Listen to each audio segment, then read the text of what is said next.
Estamos de regreso para el último tema de la noche. Esta es la última semana de la Jornada Nacional de Sana Distancia. México ha rebasado las 7,000 personas muertas y más de 71,000 diagnósticos de COVID-19.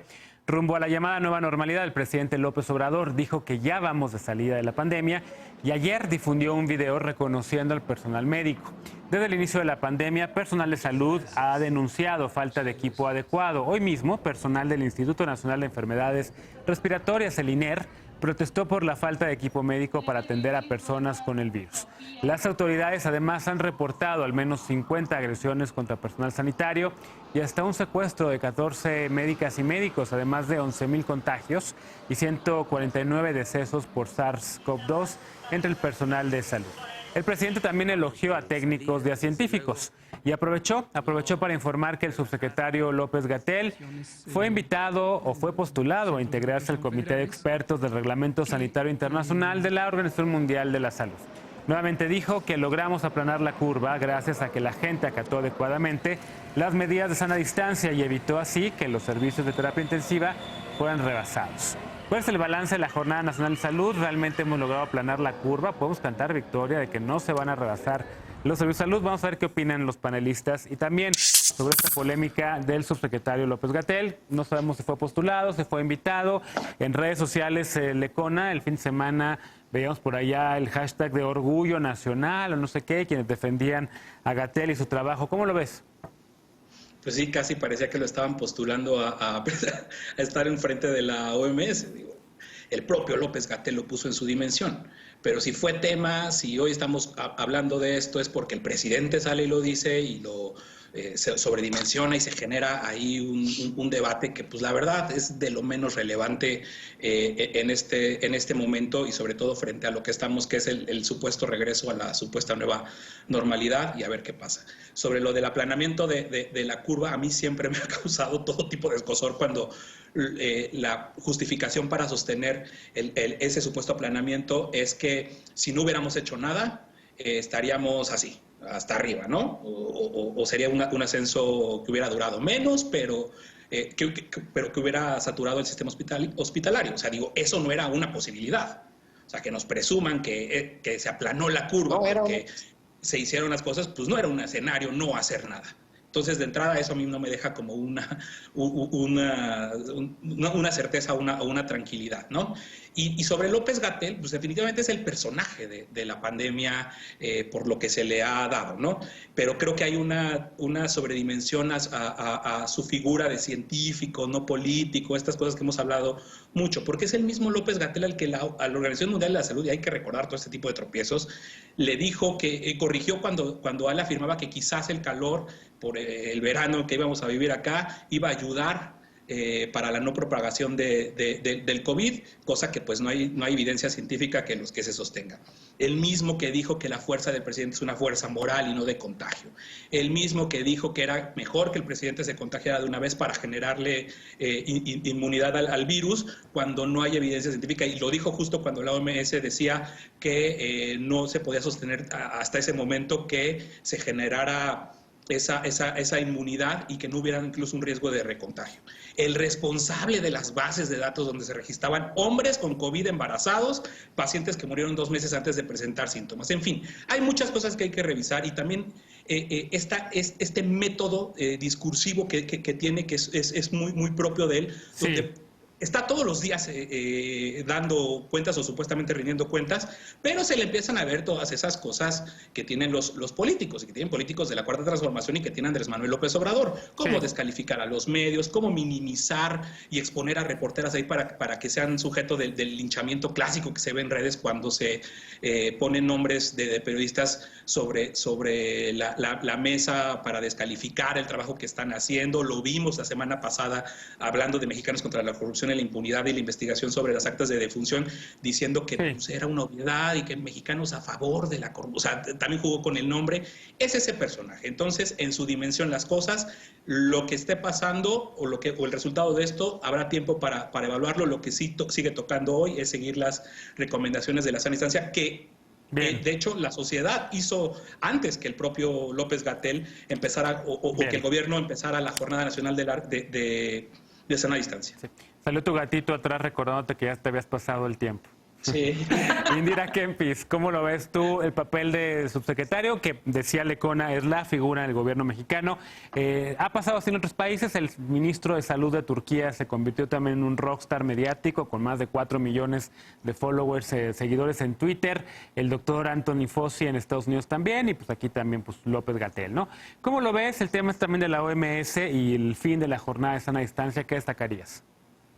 En tiempos de crisis todos necesitamos un salvador o una salvadora. Me parece que, de hecho, la misma comunidad médica y científica ha tenido sus propias contradicciones sin saber cómo reaccionar realmente ante una epidemia. O sea, no nos olvidemos del contexto global ni de las preocupaciones cotidianas que a veces algunos en privilegio se olvidan con facilidad, pero me parece dos cosas. Uno, que hay que respetar siempre a las autoridades de salud. O sea, eso es algo, así cuando decimos que la educación es laica, que el conocimiento científico, me parece que en eso tendríamos que ser un poquito más serios, contrastar datos, investigar por propia cuenta, no esperar a que nos den las cosas, porque en definitiva están lidiando y sorteando algo con mucha adversidad. Nadie puede estar ahora mismo en los zapatos de un técnico que además, que aquí viene la segunda parte,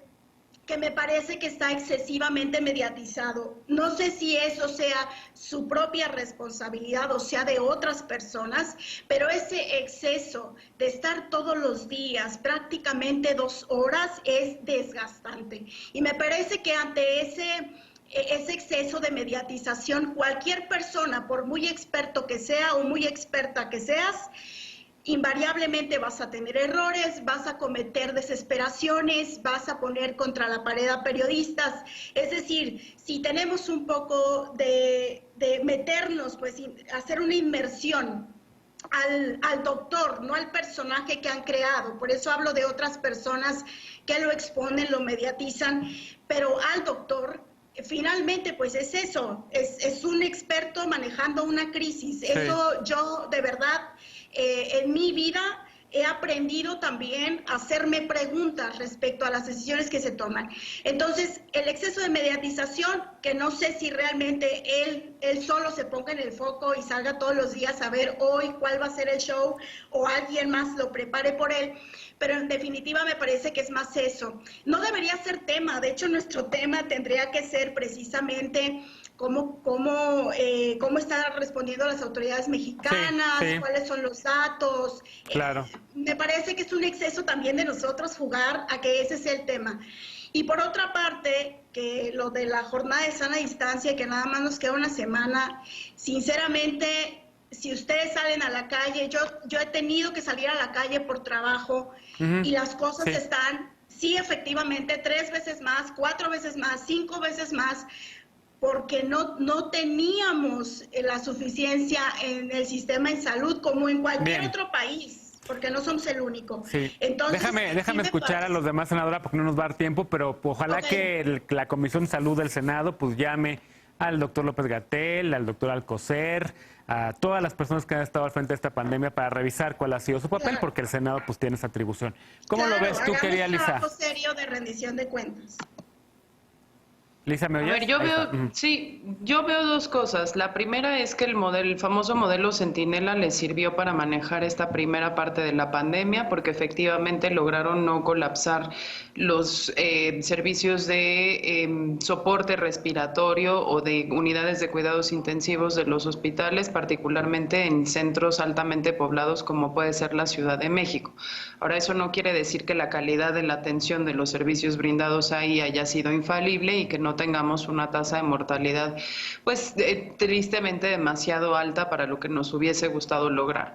En segundo lugar, lo que me parece es que lo que estamos discutiendo es que el fin de esta Jornada Nacional de Sana Distancia significa un retorno a la normalidad en un contexto en donde no hay consenso sobre el tema de los datos, nos guste o no nos guste, porque se han perfilado distintos modelos que necesitaban distintas variables, y lo que hoy reporta, por ejemplo, de manera además excelente la colega Lucina Melesio para La Opinión del Washington Post, es precisamente el análisis de todos los distintos modelos matemáticos y predictivos que se han hecho, y la triste conclusión es que lo que prevalece son las diferencias de semanas entre los picos que calcula cada modelo dependiendo de las variables que computa y dependiendo de los datos disponibles que ha puesto a disposición de sus científicos el gobierno mexicano. Entonces hay una responsabilidad del gobierno mexicano de cuáles fueron los datos que sí se hicieron públicos y que permitieron modelar.